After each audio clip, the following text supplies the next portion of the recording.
नमस्कार दोस्तों, स्वागत है आपका कल्कि पुराण के एक नए अध्याय में। दोस्तों, यह भी एक बहुत मुख्य अध्याय है और आज के इस अध्याय में हम बात करने वाले हैं भगवान कल्कि के विवाह की। तो चलिए दोस्तों, इस वीडियो को हम शुरू करते हैं। कलयुग के अंत में जब अधर्म चरम पर पहुंच चुका था, तब भगवान विष्णु ने धर्म और सत्य की पुनर्स्थापना के लिए भगवान कल्कि के रूप में अवतार लिया। उन्होंने अधर्मियों का संहार कर पृथ्वी को पवित्र किया। जब अधर्म और अन्याय नष्ट हो गया, तब भगवान कल्कि के विवाह का शुभ अवसर आया। इस अध्याय में भगवान कल्कि और पद्मा देवी के विवाह की अद्भुत कथा वर्णित है। तो चलिए जानते हैं हम इस कथा को। राजा विश्वयुक्त और उनकी पुत्री पद्मा। महेंद्रगिरी पर्वत पर राजा विश्वयुक्त का राज्य था।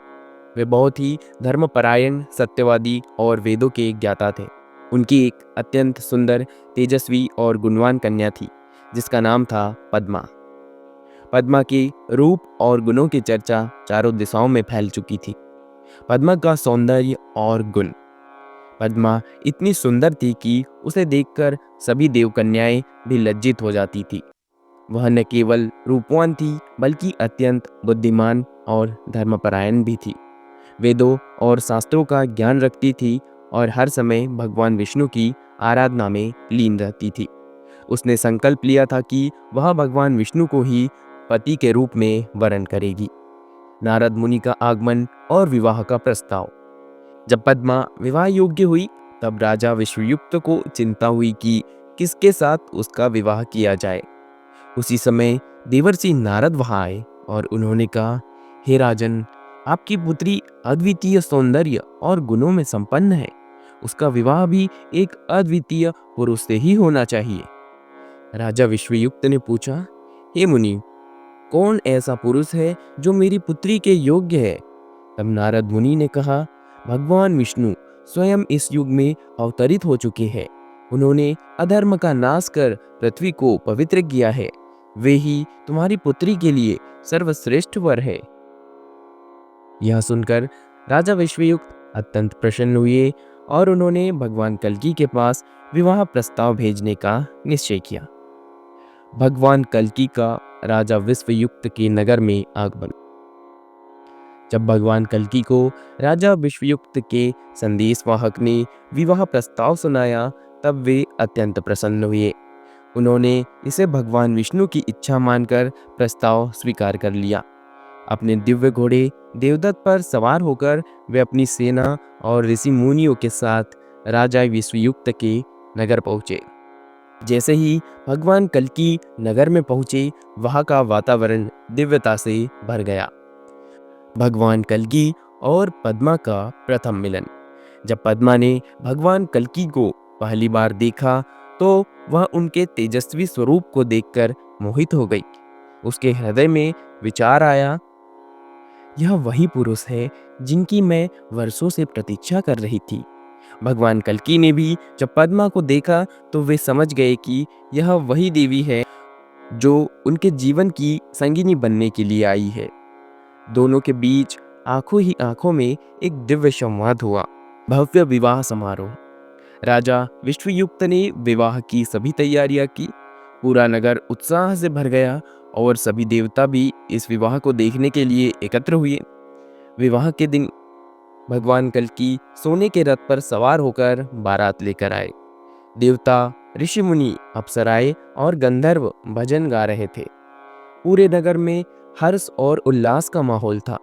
विवाह मंडप में भगवान कल्कि और पद्मा ने वैदिक मंत्रों के साथ सप्तपदी ग्रहण की। जैसे ही विवाह संपन्न हुआ, आकाश से फूलों की वर्षा होने लगी। विवाह के बाद का जीवन। विवाह के बाद पद्मा देवी ने भगवान कल्कि के धर्म स्थापना के कार्यों में उनका सहयोग किया। उन्होंने अपने राज्य में वेदों का प्रचार किया और यज्ञों को पुनः प्रारंभ कराया। भगवान कल्कि और पद्मा देवी ने मिलकर सतयुग की पुनर्स्थापना का मार्ग प्रशस्त किया। दिव्य आशीर्वाद। विवाह के उपरांत भगवान ब्रह्मा, विष्णु और महेश स्वयं प्रकट हुए और इस दिव्य युगल को आशीर्वाद दिया। भगवान ब्रह्मा ने कहा, हे कल्कि, यह विवाह केवल सांसारिक मिलन नहीं बल्कि धर्म की पुनर्स्थापना का आधार है। भगवान विष्णु ने कहा, हे पद्मा, तुमने अनेक जन्मों तक मेरी आराधना की है, अब तुम सदा के लिए मेरी संगिनी बन चुकी हो। भगवान शिव ने कहा, तुम दोनों के मिलन से पृथ्वी पर पुनः धर्म का प्रकाश फैलेगा। दोस्तों, यह था आज का एक मुख्य अध्याय, भगवान कल्कि का विवाह, जो कि अब संपन्न हुआ। इसका निष्कर्ष क्या है, इस अध्याय में हमने क्या देखा, आइए हम देखते हैं। पद्मा देवी राजा विश्वयुक्त की कन्या थी और उन्होंने भगवान विष्णु को ही पति रूप में वरण करने का संकल्प लिया था। नारद मुनि के सुझाव पर राजा विश्वयुक्त ने भगवान कल्कि को अपनी पुत्री का विवाह प्रस्ताव भेजा। भगवान कल्कि ने विवाह स्वीकार किया और वे महेंद्रगिरी पर्वत पर राजा विश्वयुक्त के नगर पहुंचे। भव्य समारोह में विवाह हुआ, जिसमें देवता, ऋषिमुनि और सभी दिव्य शक्तियां उपस्थित थी।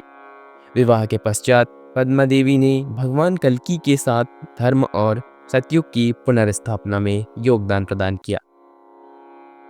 दोस्तों, यह विवाह केवल एक सांसारिक आयोजन नहीं था, बल्कि यह सतयुग की पुनर्स्थापना की आधारशिला थी। दोस्तों, यह था आज का अध्याय। अगर आपको आज का यह अध्याय, यह वीडियो पसंद आया हो तो वीडियो को लाइक करें, चैनल को सब्सक्राइब करना ना भूलें, ताकि आगे आने वाले अध्याय आपको मिल सके। मिलते हैं हम इसी के तरह अगले अध्याय में, तब तक के लिए धन्यवाद।